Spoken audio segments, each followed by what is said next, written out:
আসসালামু আলাইকুম সবাইকে। কি অবস্থা সবার? তো আজকে হচ্ছে আমরা নতুন একটা চ্যাপ্টার শুরু করব। এটা হচ্ছে গুণগত রসায়ন। তো এই চ্যাপ্টারের টোটাল আমরা ট্রাই করব 3টা বা 4টা ভিডিও দেওয়ার।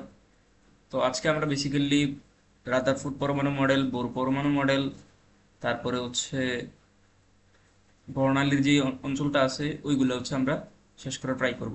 ঠিক আছে, তো চলো শুরু করা যাক।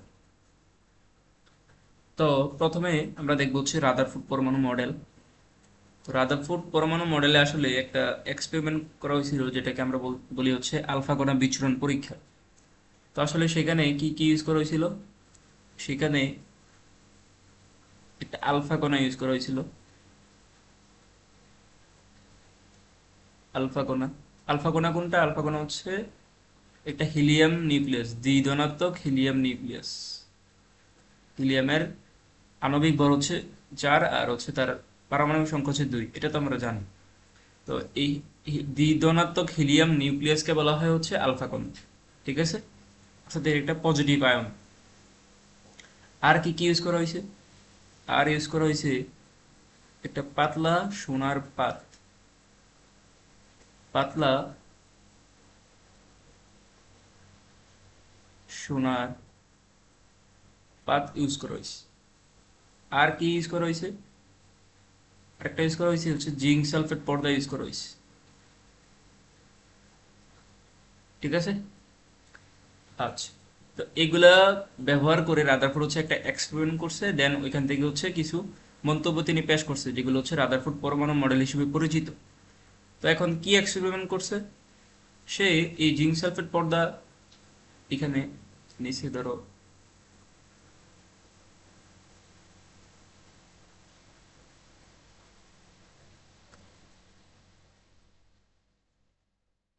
ধরো এটা হচ্ছে আমাদের জিঙ্ক সালফেট পর্দা।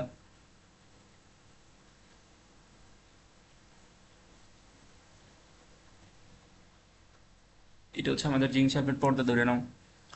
আচ্ছা, তো এখানে একটা পাতলা সোনার পাত ইউজ করা হয়েছে। ধরো আমি হচ্ছে যদি এখানে ধরো এই যে একটা পাতলা সোনার পাত ইউজ করা হয়েছে, আর আলফা কণা ইউজ করা হয়েছে। অর্থাৎ আমরা ধরে নেই এগুলো হচ্ছে আলফা কণা, এগুলো হচ্ছে আলফা কণা।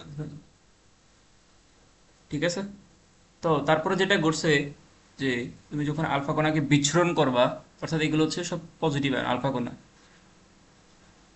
আলফা কণা। আচ্ছা, এখন তুমি যদি এগুলোকে বিচ্ছুরণ করো, ধরো এখানে বিচ্ছুরণ করবে, এখানে কি প্রতিপ্রবাহ সৃষ্টি করে। কেন? কারণ জিঙ্ক সালফেট হচ্ছে এমন একটা পর্দা যেখানে হচ্ছে প্রতিপ্রবাহ সৃষ্টি হয়। ঠিক আছে, তো এই কারণে আসলে রাদারফোর্ড এখানে জিঙ্ক সালফেট পর্দা ইউজ করছে। কেন ইউজ করছে? কারণ এখানে হচ্ছে প্রতিপ্রবাহ ক্রিয়েট হয়।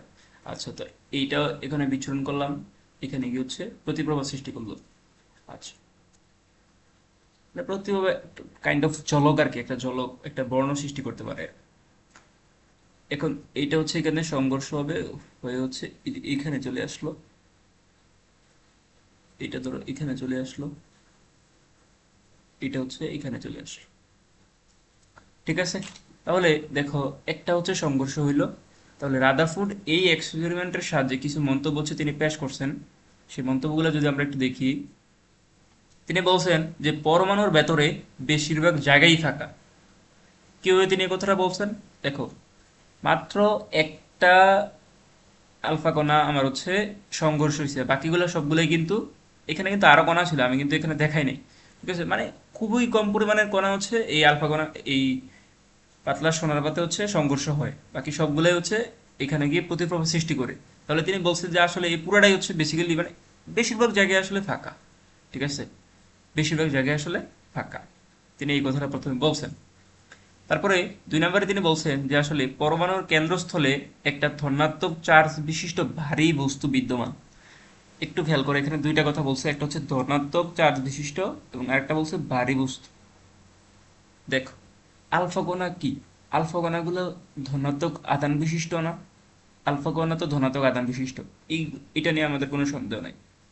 এখন আমরা তো জানি যে পজিটিভকে হচ্ছে বিকর্ষণ করে, পজিটিভকে হচ্ছে বিকর্ষণ করে। ঠিক আছে, পজিটিভকে হচ্ছে বিকর্ষণ করে, আর পজিটিভ নেগেটিভকে হচ্ছে আকর্ষণ করে, আবার নেগেটিভ পজিটিভকে হচ্ছে আকর্ষণ করে, আবার নেগেটিভ নেগেটিভ হচ্ছে বিকর্ষণ করে। এটা আমরা জানি। তো এখন এখানে এই আলফা কণা এখানে গিয়ে যদি এই পাতলা সোনার পাত যদি নেগেটিভ হতো, তাহলে এখানে আকর্ষণ করে দুইটা একসাথে থাকতো না? একসাথে থাকতো, কারণ পজিটিভ নেগেটিভ আকর্ষণ করতো। তখন এই হচ্ছে এই পাতলা সোনার পাত এবং হচ্ছে এই যে আলফা কণা, এই দুইটা হচ্ছে একসাথে থাকতো। কিন্তু এটা তো একসাথে নাই।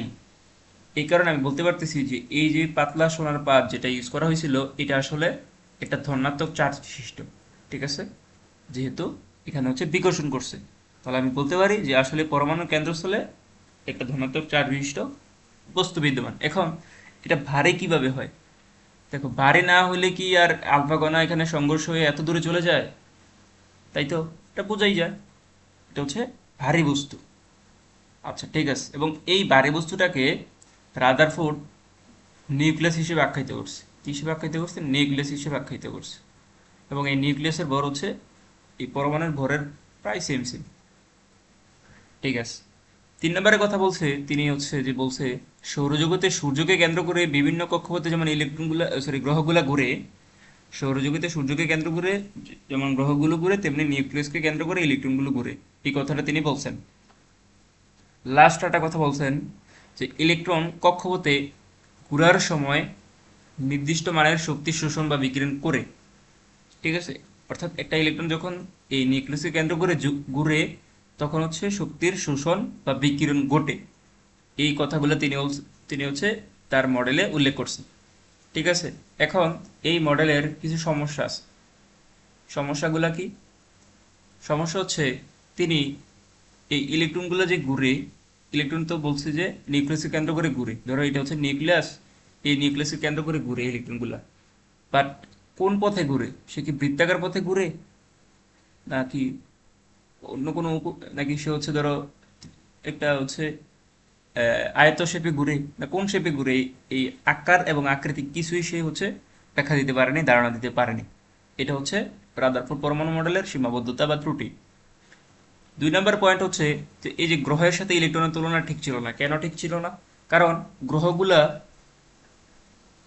আসলে চার্জ নিরপেক্ষ, মানে এদের কোনো চার্জ নাই, চার্জহীন বলা যায় আর কি।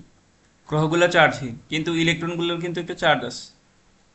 ইলেকট্রনগুলোর চার্জ আছে কত? -1.6 × 10⁻19 কুলম।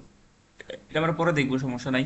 তাহলে এই ইলেকট্রনের কিন্তু চার্জ আছে, বাট গ্রহগুলোর কিন্তু চার্জ নাই। তাহলে এই চার্জযুক্ত বস্তুর সাথে চার্জহীন বস্তুর তুলনা, এটা নাকি ঠিক ছিল না। এটা হচ্ছে রাদারফোর্ড পরমাণু মডেলের একটা ত্রুটি বলা যায় আর কি। তারপরে তিনি বলছিল যে হচ্ছে ইলেকট্রনগুলো কক্ষপথে ঘোরার সময় নির্দিষ্ট মানে শক্তি শোষণ বা বিকিরণ করে, তিনি এটা বলছিলেন। তো এই বিকিরণ বা শোষণ করার তথ্যটা ছিল ভুল। কেন? কারণ যদি একটা ইলেকট্রন তার যেই কক্ষপথে ঘুরে, সেই ঘোরার সময় যদি শোষণ বা বিকিরণ করে, তাহলে একটা সময় দেখা যাবে যে আসলে এই পরমাণুটা একটা সময় নিঃশেষ হয়ে যাবে, এক সময় শেষ হয়ে যাবে। তো একটা পরমাণু কি কখনো শেষ হতে পারে? না। যেটা আসলে ম্যাক্সওয়েল ব্যাখ্যা করছিলেন। তাহলে ম্যাক্সওয়েলের তত্ত্ব অনুসারে কিন্তু আসলে এই কথাটা ভুল। ঠিক আছে না? আচ্ছা। তারপরে তিনি এখানে কোনো বর্ণালীর ব্যাখ্যা দিতে পারে নাই। ঠিক আছে। আচ্ছা। তো এখন এই সবগুলা বুলটুল নিয়ে একটা সঠিক মডেল দিছে হচ্ছে বোর পরমাণু মডেল। ঠিক আছে, বোর দিছিল তো, যেটা আসলে বোর পরমাণু মডেল নামে পরিচিত আর কি। তো তিনি আসলে 3টা জিনিস উল্লেখ করছেন। একটা হচ্ছে কক্ষপথের ধারণা। আমরা বলছিলাম যে আসলে রাদারফোর্ড কক্ষপথের কোনো ধারণাই দিতে পারেনি। রাদারফোর্ড কক্ষপথের আকার এবং আকৃতি সম্পর্কে কিছুই ধারণা দিতে পারেনি। তো এটা আসলে বোর দিছে। বোর বলছে যে কক্ষপথগুলো হচ্ছে বৃত্তাকার। ইলেকট্রনগুলো নিউক্লিয়াসকে কেন্দ্র করে যখন ঘুরে, তখন একটা বৃত্তাকার পথে ঘুরে। ঠিক আছে, এটা বৃত্তাকার কক্ষপথে ঘুরে। তো আচ্ছা, তো এখন এখান থেকে আর কয়েকটা কথা উল্লেখ করে দিই। যদি এই কক্ষপথের নাম যদি n = 1 হয়, তাহলে হচ্ছে কে প্রধান শক্তি স্তর। যদি n = 2 হয়, অর্থাৎ যদি হচ্ছে ধরো আরেকটা কক্ষপথ থাকে, ধরো এরকম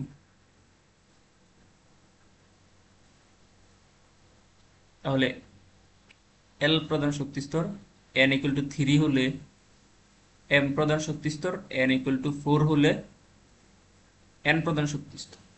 ঠিক আছে। আচ্ছা, তারপরে বলছে হচ্ছে কৌণিক ভরবেগের একটা ধারণা দিয়েছে তিনি। তিনি একটা হচ্ছে সূত্র তুলে ধরছেন, সেটা হচ্ছে এম বি আর কৌণিক ভরবেগ ইকুয়াল টু হচ্ছে এন এইচ বাই 2 পাই। তিনি এই সূত্রটা উল্লেখ করছেন, তিনি নিজের থেকে দিয়েছেন এই সূত্রটা। তো এখানে এম কি, এম হচ্ছে ইলেকট্রনের ভর, এম হচ্ছে ইলেকট্রনের ভর,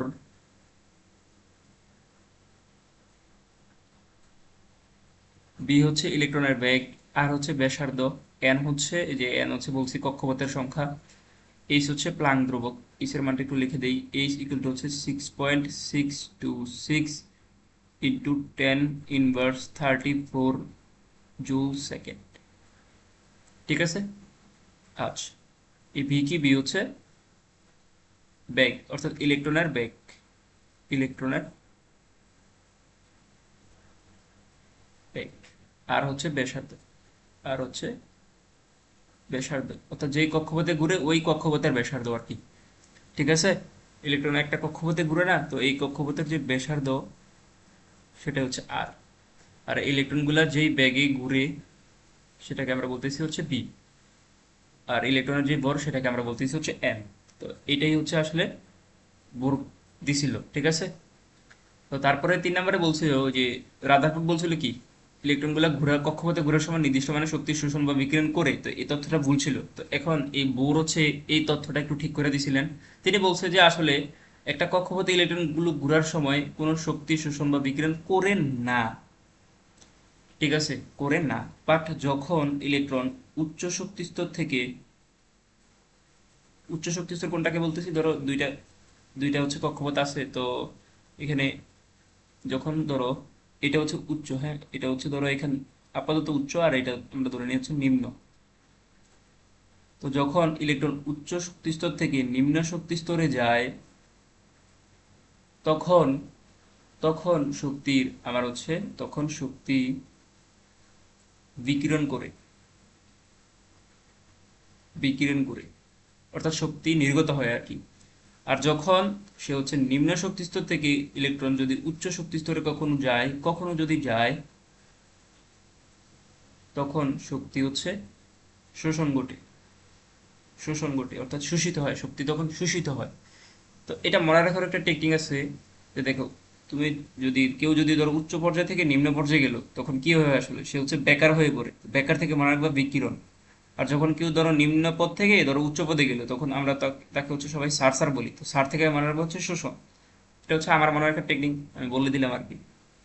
তো এই যে শোষণ বা বিকিরণের যে পরিমাণ, এই শোষিত বা বিকিরিত শক্তির পরিমাণ, শোষিত বা বিকিরিত শক্তির পরিমাণ ই ইকুয়াল টু হচ্ছে এইচ এফ। তিনি এটা উল্লেখ করছেন, ই ইকুয়াল টু হচ্ছে এইচ এফ, আবার এফ কে কি লেখা যায়, সি বাই ল্যামডা, অর্থাৎ এ সি বাই হচ্ছে ল্যামডা। ল্যামডা হচ্ছে কি, ল্যামডা হচ্ছে তরঙ্গ দৈর্ঘ্য, তরঙ্গ দৈর্ঘ্য,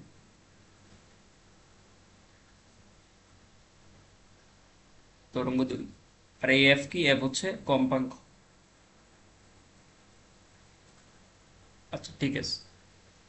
তো এখন এই সূত্রগুলা দিয়ে, তো কিছু সূত্র তিনি হচ্ছে ডিরাইভ করছেন, আমরা সেই ডিরাইভেশন আজকে না যাই। সেই ডেরিভেটিভ যেই সূত্রগুলা ছিল, ডিরাইভ সূত্রগুলা, এগুলো হচ্ছে আমরা একটু লিখি। যে তিনি প্রমাণ করছে যে 1/ল্যামডা, প্রমাণ না আসলে, এই তার এই সূত্রগুলা তুমি যদি হচ্ছে এই সূত্র এবং এই সূত্র, তারপর হচ্ছে কুলম্বের সূত্র, এই তিনটাকে যদি তুমি অ্যাডজাস্ট করো, তাহলে তুমি পাবো হচ্ছে 1/ল্যামডা equal to R H 1/n1 square minus 1/n2 square into Z square. যেখানে আর এইচ কি, আর এইচ হচ্ছে একটা ধ্রুবক, এটাকে বলা হয় রিডবার্গ ধ্রুবক। এটার মান হচ্ছে 1.09678 ইন্টু 10⁻⁷ m²⁰ এটা হচ্ছে রিডবার্গ ধ্রুবক। এটাকে কি বলা হয়, রিডবার্গ ধ্রুবক। রিডবার্গ ধ্রুবক। আর এই এইচটাকে বলা হয় হচ্ছে প্লাঙ্কের ধ্রুবক, প্লাঙ্ক ধ্রুবক, প্লাঙ্ক ধ্রুবক। ঠিক আছে। আচ্ছা, তাহলে আর এখানকার যে হচ্ছে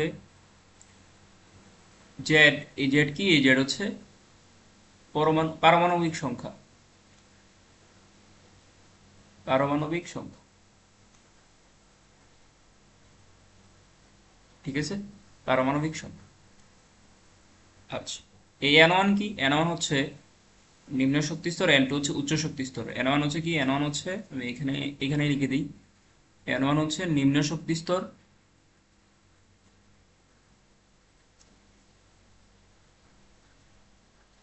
আর এন টু হচ্ছে আমার উচ্চ শক্তি স্তর।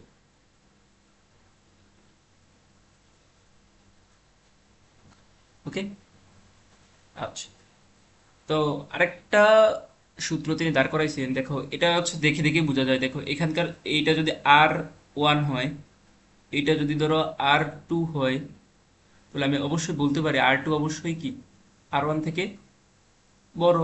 এবং তিনি এখানে একটা সূত্র দাঁড় করে দিয়েছেন, সেটা হচ্ছে এই আর টু ইকুয়াল টু হচ্ছে one, sorry, R two equal to হচ্ছে এন স্কোয়ার আর ওয়ান। অর্থাৎ আর টু এর ক্ষেত্রে বসাবো হচ্ছে টু স্কোয়ার আর ওয়ান, অর্থাৎ ফোর আর ওয়ান, মানে হচ্ছে four R one, four R one, two square R one আর কি। তো সূত্র কি, সূত্রটা আসলে যদি আমি একটু এক্সপ্লেন করি তাহলে আসে হচ্ছে আর এন ইকুয়াল টু হচ্ছে এন স্কোয়ার আর ওয়ান। এটা হচ্ছে আমাদের সূত্র, এটা হচ্ছে আমাদের সূত্র। আচ্ছা, এখান থেকে আরেকটা সূত্র তুমি মাথায় রাখবা, এটার উল্টা করে যদি বলি, ই এন ইকুয়াল টু হচ্ছে one by N square E one. উপরেরটা তো মাথায় থাকবে, এটা তো মাথায় থাকার মানে কথা, আর নিচেরটা হচ্ছে জাস্ট উল্টাই দিবা। ঠিক আছে। ওকে, এগুলো হচ্ছে আমরা মোটামুটি দেখলাম। এবার হচ্ছে কিছু ম্যাথ প্র্যাকটিস করব। তার আগে বোর পরমাণু মডেল যে দিছিল এটার কিছু সীমাবদ্ধতা দেখে নেই। তিনি তিনি যেটা করছে যে হচ্ছে, এখানে আবার একটু দেখাই যে এখানে হচ্ছে সে হচ্ছে শক্তির শোষণ এবং বিকিরণের কথা উল্লেখ করছে। অর্থাৎ এখানে যেখানে তরঙ্গ দৈর্ঘ্য আছে সেখানে কি আছে, বর্ণালী আছে। বর্ণালী কি, বর্ণালী হচ্ছে সহজ কথা যদি বলি, বর্ণালী হচ্ছে রং আর কি, রং। তো যেখানেই তরঙ্গ দৈর্ঘ্য আছে সেখানেই তো রং টং আছে, তাই না? তো সে হচ্ছে হাইড্রোজেনের বর্ণালী ব্যাখ্যা করতে পারে। তার এই মডেল দিয়ে হাইড্রোজেনের বর্ণালী ব্যাখ্যা করা যায় ইজিলি। ঠিক আছে। কিন্তু একাধিক ইলেকট্রন বিশিষ্ট পরমাণুর বর্ণালী ব্যাখ্যা দিতে পারে না তার মডেল। এবং এই যে বর্ণালীগুলার তীব্রতা কত, এটাও কিন্তু সে ব্যাখ্যা করতে পারে নাই। এবং জিম্যান এবং স্টার প্রভাব ব্যাখ্যা করতে পারে নাই। এটা আবার কি জিনিস, এটা হচ্ছে যে বোর বলছিল কি, ইলেকট্রনগুলা এই বৃত্তাকার কক্ষপথে হচ্ছে ঘুরে। বাট আসলে আলটিমেটলি পরে দেখা গেছে যে হচ্ছে ইলেকট্রনগুলো আসলে বৃত্তাকার কক্ষপথে ঘুরে না, সে হচ্ছে বিভিন্ন উপবৃত্তাকার কক্ষপথে ঘুরে, লাইক এরকম ডাম্বেল আকার শেপ, ডাবল ডাম্বেল আকার বিভিন্ন কক্ষপথে ঘুরে। তো এত মানে ক্ষুদ্র ক্ষুদ্র আরো রেখা বিভক্ত হয়ে পড়ে। তো এগুলো হচ্ছে সে, এই জীবনে স্টার পাবো, এগুলো হচ্ছে সে ব্যাখ্যা করতে পারে নাই। এবং হাইজেনবার্গের এবং হচ্ছে আপেক্ষিকতার তত্ত্ব সে মানে না, তার মডেলটা হচ্ছে সাপোর্ট করে না। ঠিক আছে। আচ্ছা, আরেকটা জিনিস সেটা হচ্ছে এই M V R equal to N H by two pi, এটা তিনি বলছে, কিন্তু এটা কেন হয়েছে এটা কিন্তু তিনি উল্লেখ করতে পারে নাই। ঠিক আছে। তো এগুলো হচ্ছে বোর পরমাণু মডেলের সীমাবদ্ধতা। আমরা যদি এই গতে যদি আসে তাহলে আমরা কিন্তু এগুলা অ্যান্সার করতে পারবো। বেশিরভাগ গতে আসে কিংবা গহতেও আসতে পারে। ঠিক আছে, এগুলো হচ্ছে আমরা অ্যান্সার করতে পারবো যে বোর পরমাণু মডেলের সীমাবদ্ধতা উল্লেখ করো কিংবা বোর পরমাণু মডেলটা ব্যাখ্যা করো, আমরা কিন্তু ব্যাখ্যা করতে পারবো। ঠিক আছে না? ওকে, তো এবার আসলে আমরা একটা ম্যাথ করি। তো বলছে হাইড্রোজেন পরমাণুর ইলেকট্রন তৃতীয় থেকে প্রথম শক্তি স্তরে যদি আসে তাহলে নির্গত শক্তি হিসাব করে কম্পাঙ্ক বের করো। তাহলে শক্তির সূত্রটা কি ছিল, ই ইকুয়াল টু ছিল হচ্ছে এসি বাই ল্যামডা। এখন এইচ কত, এইচ হচ্ছে 6.626 ইন্টু 10^34 জুল সেকেন্ড। সি কি, সি হচ্ছে আলোর বেগ 3 × 10⁸ বাট ল্যামডার মান তো দেওয়া নাই। তো ল্যামডার মানটা কিভাবে বের করবো, আমরা জানি কি one by lambda equal to হচ্ছে R H one by N one square minus one by N two square into Z square. তাহলে এই আর এর মান কত? এই আর এর মান হচ্ছে 1.09678 ইন্টু 10⁻⁷। এই এন ওয়ান এর মান কত বসাবো? এন ওয়ান এর মানটা বসাবো হচ্ছে কত? আমি কি বলছি? এন ওয়ান মানে কি? এন ওয়ান মানে হচ্ছে নিম্ন শক্তি স্তর। তাহলে নিম্ন শক্তি স্তর কোনটা ছিল? প্রথম না তৃতীয়? অবশ্যই প্রথম। আর এন টু কত বসাবো? এন টু বসাবো হচ্ছে তৃতীয়। তৃতীয় থেকে প্রথমে আসছে 3। আচ্ছা, আর জেড এর মান কত বসাবো? হাইড্রোজেনের বলছো না, হাইড্রোজেনের জন্য হাইড্রোজেনের পারমাণবিক সংখ্যা কত? হাইড্রোজেনের পারমাণবিক সংখ্যা হচ্ছে 1। তাহলে তুমি যদি এগুলো এখানে বসায় দাও তাহলে কিন্তু তুমি হচ্ছে এই 1/λ বের করতে পারবে। তো এখানে যদি বসায় দাও তাহলে কিন্তু ম্যাথটা হয়ে যাবে। ঠিক আছে না? আচ্ছা, আর এরপরে বলছে যে কম্পাঙ্ক বের করো। তো আমি কি জানি? আমি জানি হচ্ছে এই c/λ হচ্ছে f। তাহলে এখানে সি কত? সি হচ্ছে 3 × 10⁸ আর এই ল্যামটা মান তো এখান থেকে আমরা বের করতেই পারবো। তাহলে এগুলো যদি তুমি বসায় দাও তাহলে কিন্তু ম্যাথটা হয়ে যাবে। ঠিক আছে না? প্রসেসটা কি বুঝছো? ওকে। আচ্ছা, এবার আসে হচ্ছে এই ম্যাথটাতে। এই ম্যাথে বলছে যে হিলিয়াম প্লাসের ক্ষেত্রে n2 + n1 এর মান হচ্ছে 4 এবং n2 স্কোয়ার মাইনাস n1 স্কোয়ারের মান হচ্ছে 8। এবং যদি n2 থেকে n1 হয় তাহলে তরঙ্গ দৈর্ঘ্য কত হয়? অর্থাৎ ইলেকট্রন যদি এই n2 কক্ষপথ থেকে n1 কক্ষপথে আসে তাহলে তরঙ্গ দৈর্ঘ্য কত হবে? তাহলে কি দেওয়া আছে? n2 + n1 দেওয়া আছে হচ্ছে 4 এবং n2 স্কোয়ার মাইনাস n1 স্কোয়ারের মান দেওয়া আছে হচ্ছে 8। তাহলে আমি যদি a স্কোয়ার মাইনাস b স্কোয়ারের সূত্র ফালাই দেই তাহলে n2 + n1 a + b × a - b equal to হচ্ছে 8 এবং এই n2 + n1 এর মান দেওয়া আছে হচ্ছে 4। তাহলে আমি যদি বসাই দিই 4 × n2 - n1 ইকুয়াল টু আসে হচ্ছে 8। তাহলে এই n2 - n1 আসে হচ্ছে কত? 8/4 অর্থাৎ 2। ঠিক আছে? তাহলে আমরা কিন্তু এখানে দুইটা সমীকরণ দাঁড় করাইতে পারলাম। একটা হচ্ছে n2 + n1 = 4 এবং n2 - n1 = 2। আমাদের উদ্দেশ্য কি? আমাদের উদ্দেশ্য হচ্ছে n2 এর আর n1 এর ইন্ডিভিজুয়াল মান বের করা। ঠিক আছে না? তখনই কিন্তু আমরা হচ্ছে ওই সূত্রটা অ্যাপ্লাই করতে পারবো। তাহলে এই দুইটা সূত্র, এই দুইটা ইকুয়েশনকে যদি আমরা একটু লিখি, ইকুয়াল টু হচ্ছে 4 আর n2 - n1 ইকুয়াল টু আসে হচ্ছে 2। তাহলে আমি যদি হচ্ছে কাটাকাটি করি তাহলে কি থাকে? 2n2 মানে যোগ করে দিলাম আর কি। 2n2 2n2 আসে হচ্ছে 4 দিয়ে 6। তাহলে n2 মানটা আসে হচ্ছে 3 এবং n2 যদি 3 হয় তাহলে n2 এবং n1 মিলে হচ্ছে হয় 4। তাহলে n1 কত হবে? 1 হবে। 1 হবে। তাহলে এখান থেকে কিন্তু আমরা n2 এবং n1 এর মান কিন্তু বের করতে পারলাম। এই মাত্র অঙ্ক কিন্তু মাত্র স্টার্ট হইলো। ঠিক আছে? এতক্ষণ কিন্তু আমরা জাস্ট উদ্দীপকটা এক্সপ্লোর করলাম। এবার হচ্ছে জাস্ট অঙ্কে ঢুকে যাই। অঙ্কে বলছে এখন n2 থেকে n1 অর্থাৎ 3 নাম্বার কক্ষপথ থেকে যদি প্রথম কক্ষপথে আসে তাহলে তরঙ্গ দৈর্ঘ্য কত হয়? তাহলে তরঙ্গ দৈর্ঘ্য সূত্রটা কি ছিল? 1/λ ইকুয়াল টু হচ্ছে R H 1/n1 square minus 1/n2 square into হচ্ছে জেড স্কোয়ার। ঠিক আছে? তাহলে এখানে আর এইচ এর মানটা কত? আর এইচ এর মানটা আমি আগেই বলে দিছি। আর এইচ এর মানটা হচ্ছে 1.09678 ইন্টু হচ্ছে 10⁻⁷। n1 কত? n1 হচ্ছে 1। n2 কত? n2 হচ্ছে 3। জেড কত? জেড হিলিয়ামের জন্য জেড কত হয়? হিলিয়ামের জন্য জেড হচ্ছে 2।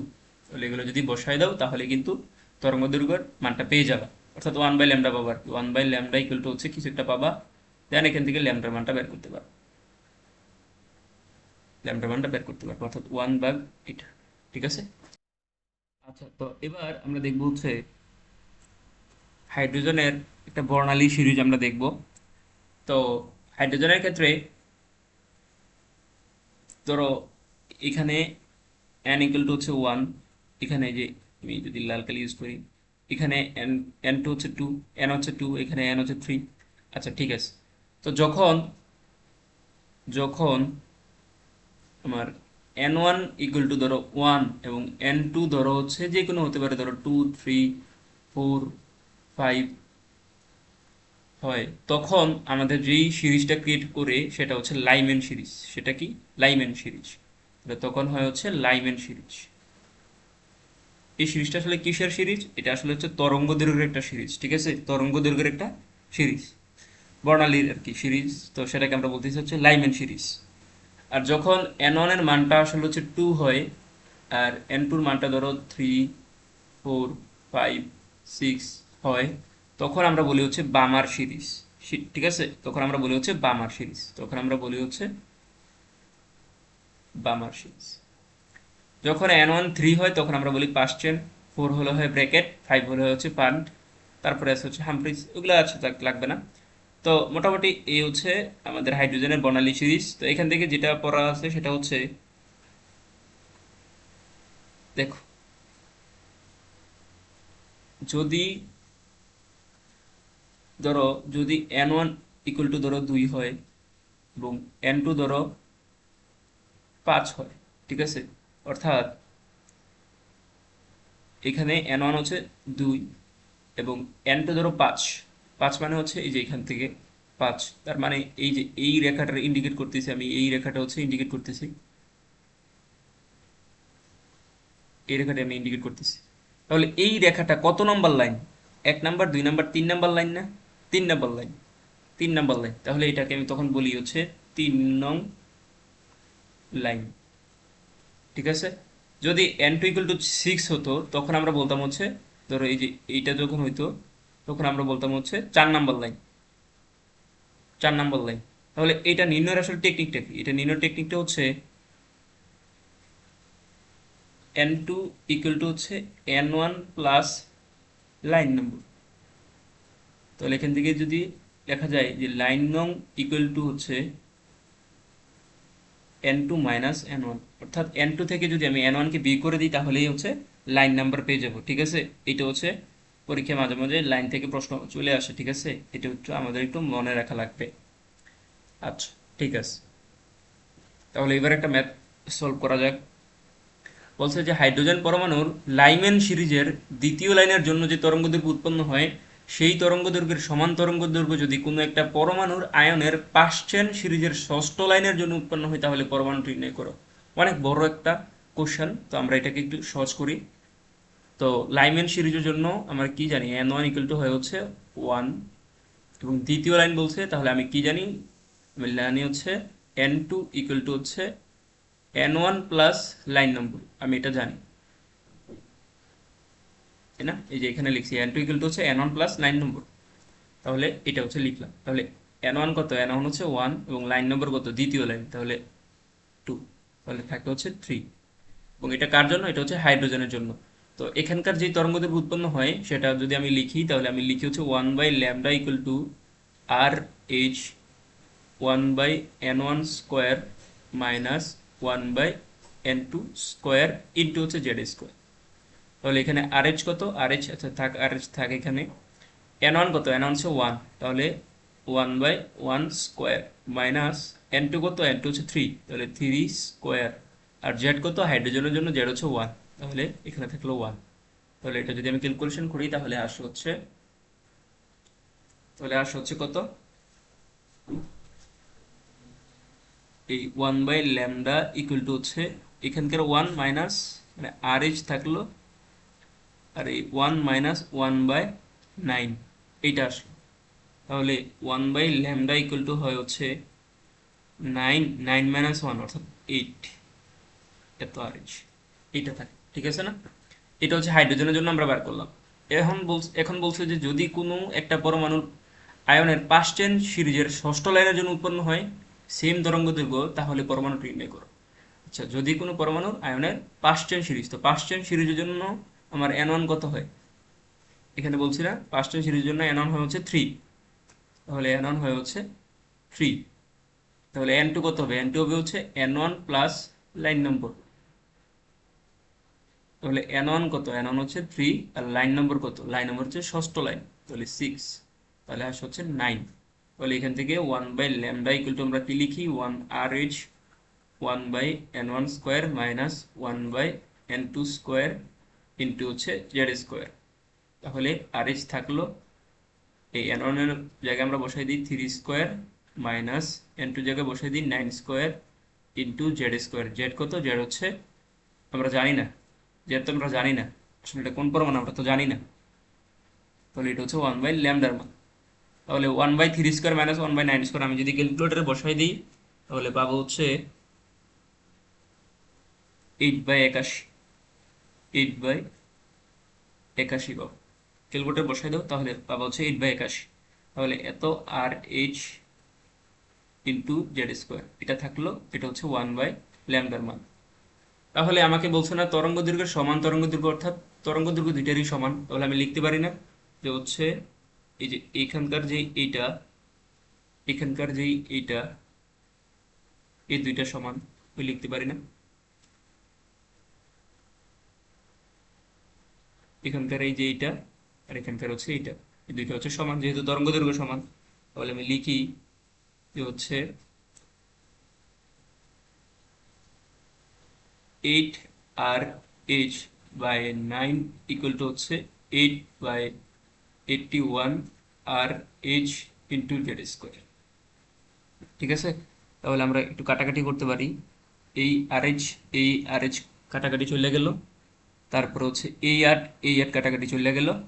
তাহলে থাকতেছে কি,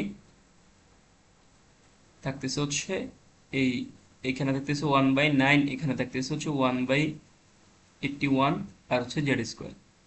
তাহলে আমরা লিখতে পারি যে 81কে যদি ওই পাশে পাঠাই দিই আর নিচে যদি 9 থাকে তাহলে থাকে হচ্ছে Z²। তাহলে Z² ইকুয়াল টু হচ্ছে 9×81 9। তাহলে Z ইকুয়াল টু হয় হচ্ছে 3। তাহলে 3 পারমাণবিক সংখ্যা বিশিষ্ট মৌলটি কে? 3 পারমাণবিক সংখ্যা বিশিষ্ট মৌলটি হচ্ছে লিথিয়াম। তাহলে পরমাণুটি কোনটি? পরমাণুটি হচ্ছে লিথিয়াম। ঠিক আছে, এই ম্যাথটা বুঝছি। আচ্ছা ঠিক আছে, এবার আমরা দেখবো হচ্ছে পামার সিরিজের তরঙ্গ দৈর্ঘ্যের পরিসর কত।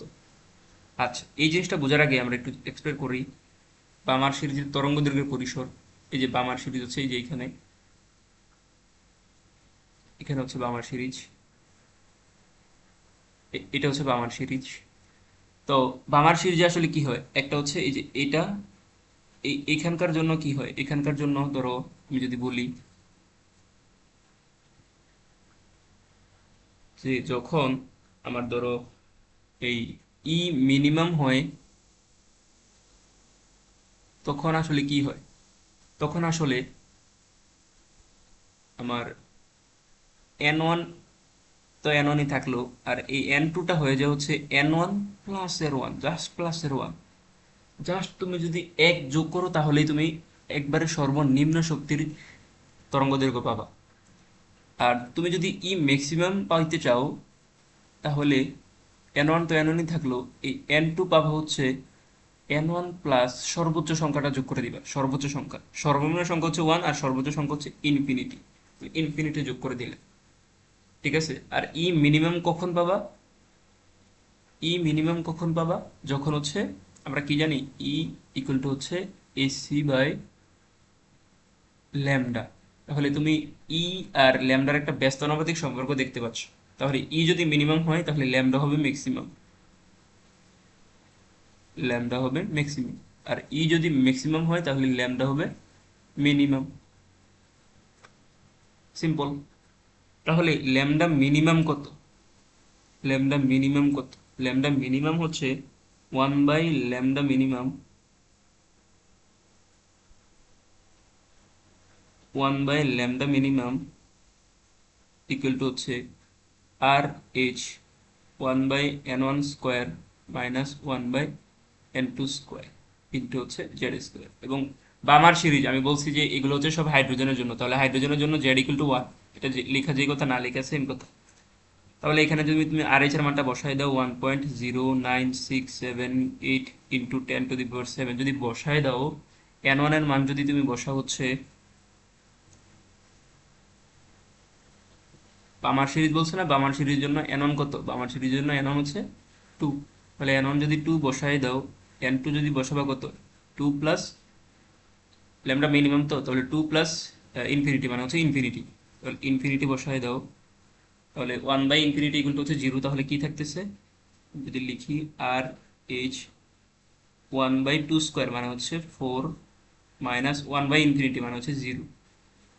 ঠিক আছে, 0 থাকতেছে। তাহলে কি পাইতেছি, তাহলে পাইতেছি RH/4। RH এর মান যদি বসাই দাও, 4 যদি বসাই দাও, তাহলে পাবা হচ্ছে 364.73 ইন্টু 10⁻৯ মিটার, এটা পাবা। ঠিক আছে। আচ্ছা, এবার আসে হচ্ছে ল্যামডা ম্যাক্সিমামের জন্য। ল্যামডা ম্যাক্সিমামের জন্য হয় হচ্ছে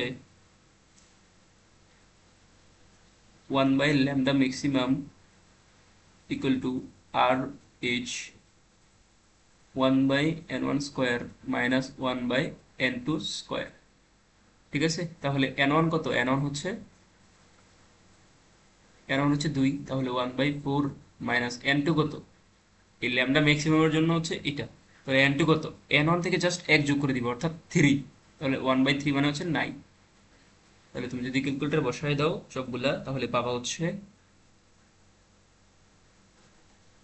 এটা পাবো হচ্ছে ল্যামডা। আচ্ছা, এখানে একটু ভুল করছি, সেটা হচ্ছে এটা আসলে 1/λ মান না, এটা আসলে ল্যামডার মান এইটা পাবা। ঠিক আছে, ল্যামডার মান এটা পাবা। আর এটা আসলে ল্যামডার মানটা পাবা হচ্ছে 654.9 মিটার পাবা। 1/λ না, শুধু ল্যামডার মান এটা পাবা। ঠিক আছে। তো এটাকে যদি মিটার থেকে যদি ন্যানোমিটার করি, তাহলে কি হয়, এই 10⁻৯ দ্বারা ভাগ হবে, তাহলে এ তো ন্যানোমিটার, এটা হবে হচ্ছে 364.73 ন্যানোমিটার। তাহলে আমার সিরিজের জন্য তরঙ্গ দৈর্ঘ্যের পরিসর হচ্ছে এই যে এত থেকে এত, অর্থাৎ 364.73 থেকে 654 ন্যানোমিটার। এটা হচ্ছে বামার সিরিজের তরঙ্গ দৈর্ঘ্যের পরিসর। বুঝতে পারছি। আচ্ছা, তো এবার তাহলে আমরা হচ্ছে পর্ব হচ্ছে পরমাণুর মূল কণিকা।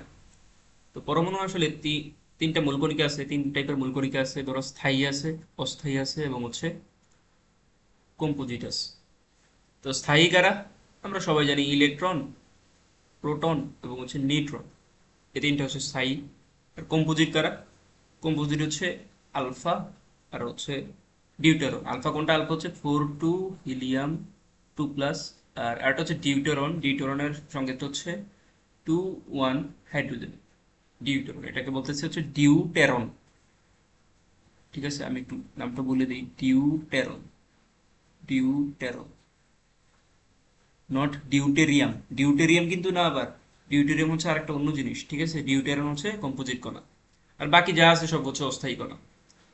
আচ্ছা, তো ইলেকট্রন, প্রোটন, নিউট্রন এগুলো নিয়ে যদি আমি আসলে বেশি কথা বলবো না, তারপরে কয়েকটা কথা বলে দেই। সেটা হচ্ছে যে ইলেকট্রন আবিষ্কার করছে কি, ইলেকট্রন আবিষ্কার করছে হচ্ছে থমসন, বিজ্ঞানী থমসন। বিজ্ঞানী থমসন কিভাবে আবিষ্কার করছে, ক্যাথোড রশ্মির উপর পরীক্ষাকালে। ক্যাথোড রশ্মির উপর পরীক্ষাকালে ইলেকট্রন আবিষ্কার করছে। ঠিক আছে। এবং ইলেকট্রনের চার্জ কত, এটা আমরা জানি, 1 - 1.6 ইন্টু হচ্ছে 10⁻19 কুলম। প্রোটনের চার্জ হচ্ছে +1.6 ইন্টু 10⁻19 কুলম। এবং নিউটনের চার্জ হচ্ছে 0। এবং প্রোটনকে আবিষ্কার করছে, এটা যদি বলে দিই, সেটা হচ্ছে বিজ্ঞানী রাদারফোর্ড আবিষ্কার করছে। তবে এই গোলস্টাইন ক্যানাল রশ্মির উপর পরীক্ষাকালে তিনিও আবিষ্কার করছিলেন, ক্যানাল রশ্মির উপর পরীক্ষাকালে।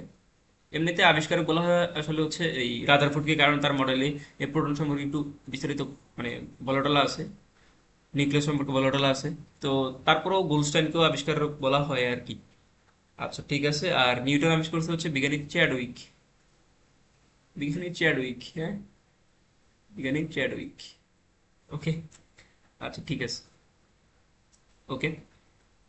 আচ্ছা, তারপর আমরা দেখবো হচ্ছে আইসোটোপ, আইসোবার, আইসোটোন, আইসোমার। এগুলা এমসিকিউর জন্য কি যে ইম্পর্টেন্ট ভাই, এগুলো একটু আমরা দেখি। তো আইসোটোপ এর নামের মধ্যেই এর সংজ্ঞা আছে। আইসোটোপ হচ্ছে দুইটা পরমাণু যদি প্রোটন সংখ্যা সমান হয়, নিউট্রন সংখ্যা বা ভর সংখ্যা যদি ভিন্ন হয়, তখন আমরা তাকে বলবো হচ্ছে আইসোটোপ। ঠিক আছে। যেমন আমি যদি বলি, ধরো 12 6 কার্বন, আবার ধরো হচ্ছে 13 6 কার্বন, আবার যদি বলি হচ্ছে ধরো 14 6 কার্বন, তাহলে একটু দেখি এখানে এই পারমাণবিক সংখ্যা বা প্রোটন সংখ্যা এগুলো কিন্তু তিনোটারই সমান, এই কারণে আমরা বলতেছি হচ্ছে এগুলো হচ্ছে আইসোটোপ। ঠিক আছে।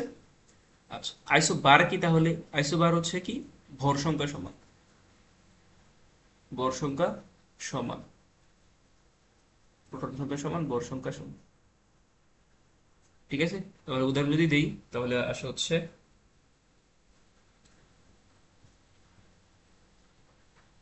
64 29 কপার এবং হচ্ছে 64 30 জিঙ্ক, এই দুইটা হচ্ছে পরস্পর আইসো বার। ঠিক আছে না, যেহেতু হচ্ছে এই যে 64 64 দুইটার যেহেতু সমান, দুইটা যেহেতু সমান এই কারণে হচ্ছে আইসো বার। আরেকটা হচ্ছে আইসোটোন, যেখানে হচ্ছে ন ন মানে নিউট্রন সমান থাকবে, নিউট্রন সমান। যেমন আমি যদি উদাহরণ দেই তাহলে হচ্ছে ধরো 3 1 হাইড্রোজেন, আর ধরো হচ্ছে 4 2 হিলিয়াম। তাহলে নিউট্রন মানে কি, নিউট্রন সংখ্যা মানে কি, নিউট্রন সংখ্যা মানে হচ্ছে, নিউট্রন সংখ্যা মানে হচ্ছে এ মাইনাস জেড, অর্থাৎ এ কি, এ হচ্ছে ভর সংখ্যা অর্থাৎ 3, আর জেড মানে কি হচ্ছে পারমাণবিক সংখ্যা 1, তাহলে আসে হচ্ছে 2।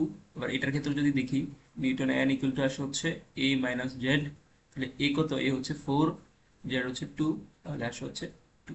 তাহলে যেহেতু দুইটার সমান এই কারণে আমি বলতেছি এই পরস্পর তারা হচ্ছে আইসোটোন।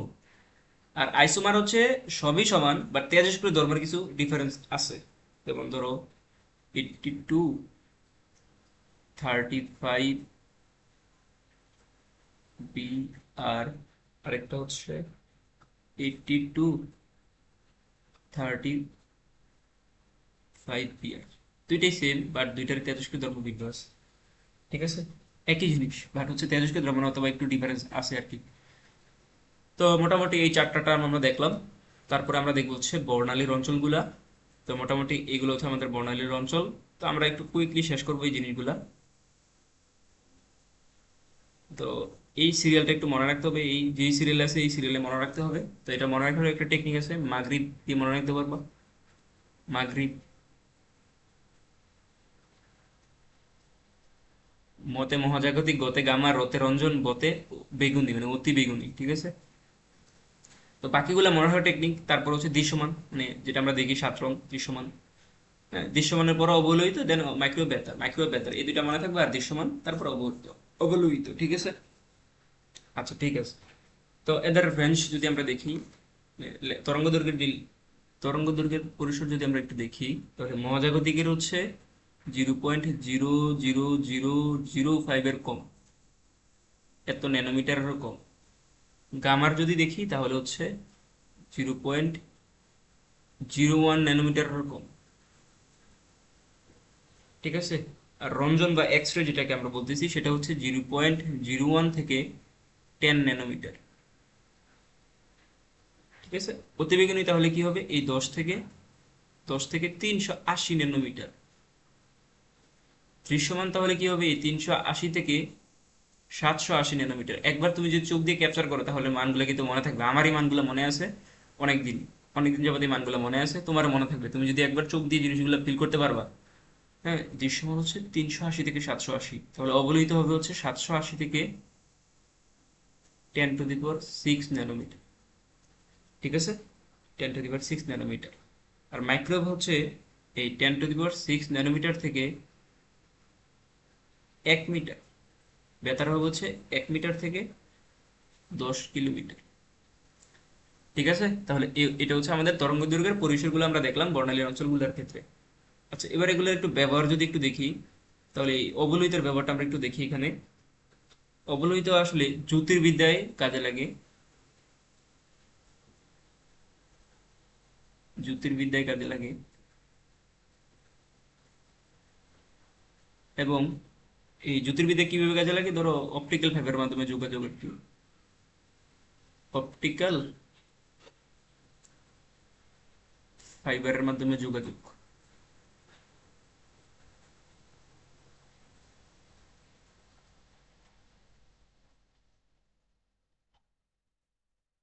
ঠিক আছে।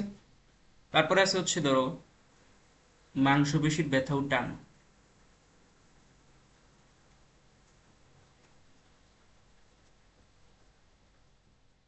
মাংসপেশির ব্যথা ও টান। এই মাংসপেশির ব্যথা ও টান মানে কি? মানে হচ্ছে ফিজিওথেরাপি আর কি, বেসিক্যালি ফিজিওথেরাপি।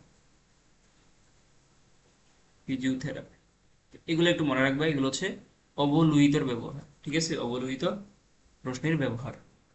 আচ্ছা। আর জাল টাকা শনাক্তকরণে বেসিক্যালি ইউভি বা অবলোহিত বা আলট্রা ভায়োলেট রে রশ্মি ব্যবহার করা হয়। তো এটা আসলে কিভাবে ব্যবহার করা হয় আমরা যদি একটু দেখি, যে এখানে আসলে এটা, এখানে আসলে ব্যবহার করা হয় ফসফর। এখন তোমার মনে প্রশ্ন থাকবে, ভাই ফসফর আবার কি জিনিস? ফসফর হচ্ছে এই 230 থেকে 375 ন্যানোমিটার ইউভি রশ্মি একটা শোষণকারী পদার্থ। শোষণকারী একটা পদার্থ, ঠিক আছে? আচ্ছা। তো এই ফসফরটা আসলে কেমনে তৈরি হয়? এই ফসফরটা আসলে জটিল ধাতব অক্সাইড, জটিল ধাতব অক্সাইড প্লাস ল্যান্থানাইড আয়ন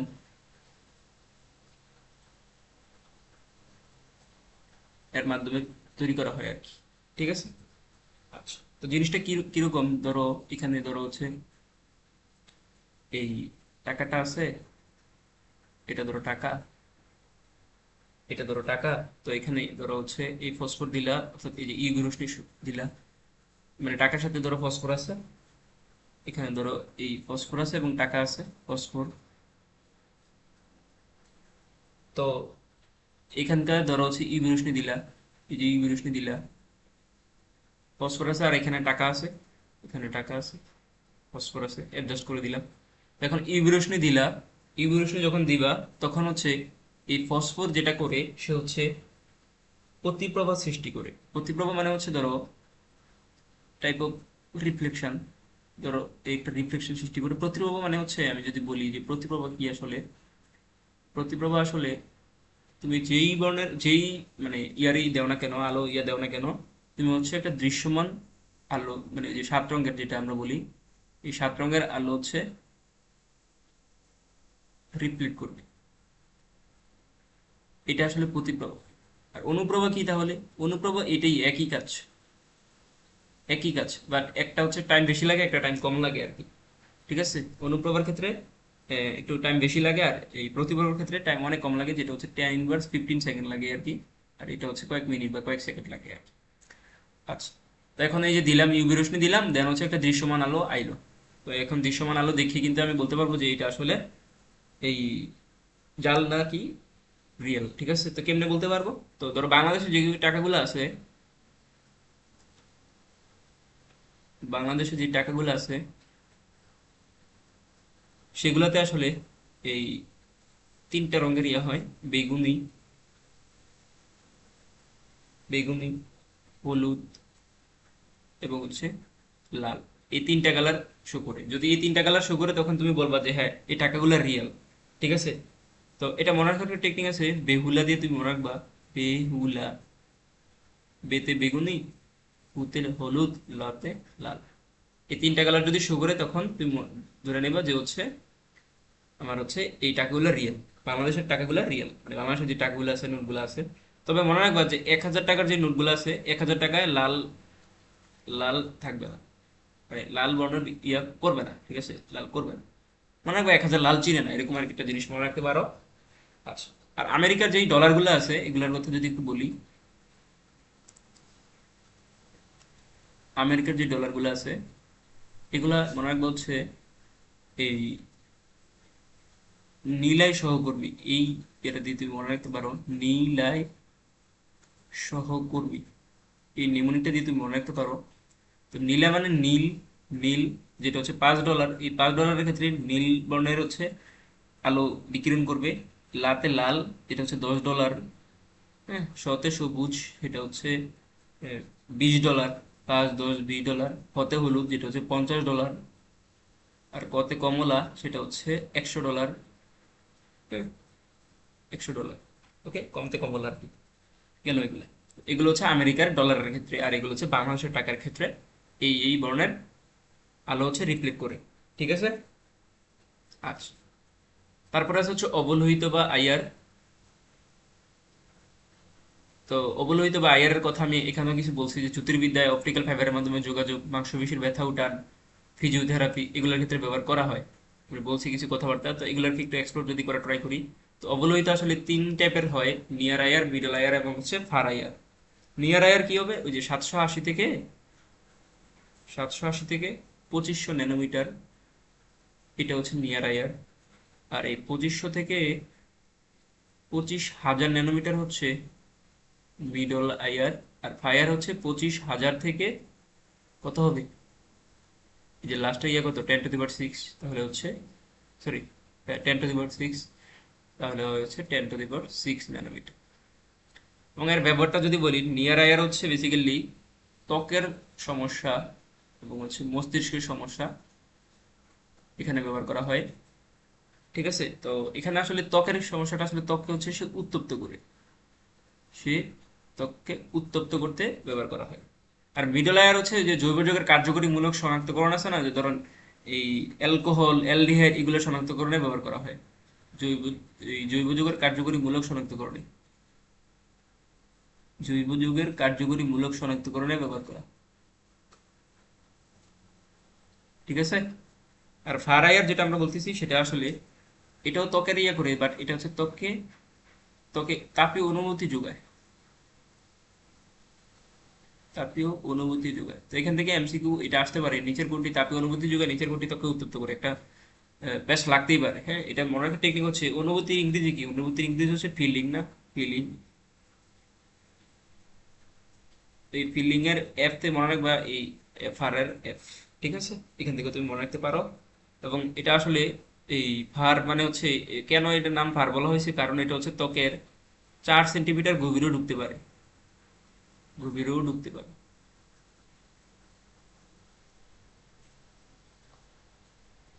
ঠিক আছে। ওকে।